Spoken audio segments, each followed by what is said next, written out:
Bonjour mes chers élèves, j'espère que vous allez bien. Alors aujourd'hui, on va voir la leçon de la lecture. Alors s'il vous plaît, prenez vos livres, page 150. Bien, alors avant de lire un texte, on va observer et découvrir le texte. Quel est le titre de ce texte? Alors le titre c'est une leçon de gratitude. Bien. Après le titre, on va décrire l'illustration. Qu'est-ce que vous voyez sur l'illustration? On voit un garçon qui s'appelle Jean, c'est un chasseur. Un loup étendu qui est blessé et un traîneau. Un traîneau.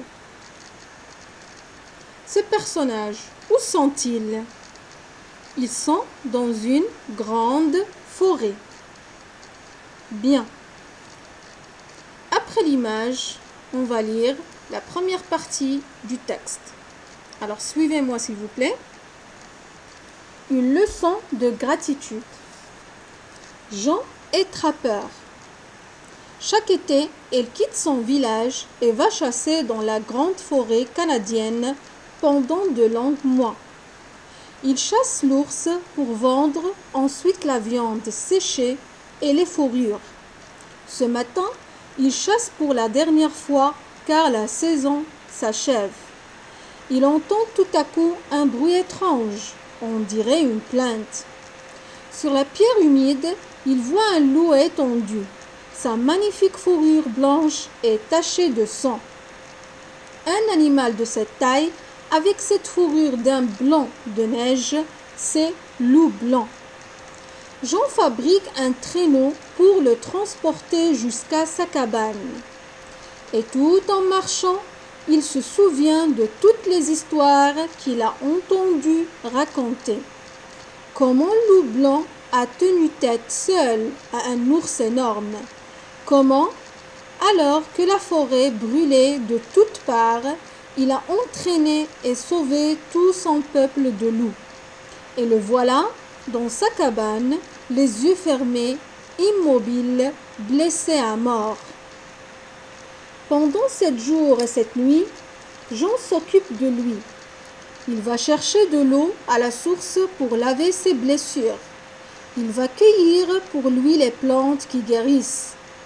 Pendant 7 jours et 7 nuits, Jean veille loup blanc. Il le soigne sans penser au temps qui passe et à l'hiver qui arrive toujours brusquement.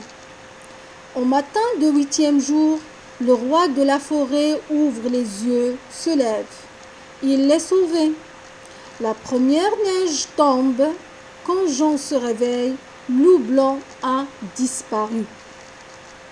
Il a repris sa liberté et c'est très bien ainsi, se dit Jean, qui, sans perdre une seconde, charge son traîneau, ferme sa cabane, attelle son cheval et se met en route.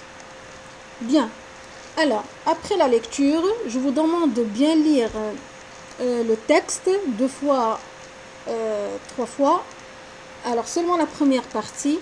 Et vous répondez aux questions suivantes sur le cahier de maison. C'est bien? Alors, je vais lire les questions. Quel est le métier de Jean? En quelle saison part-il chasser? Dans quelle forêt va-t-il chasser? Quel animal chasse-t-il? Qu'entend-il le dernier jour de chasse? Alors, bonne chance et à bientôt.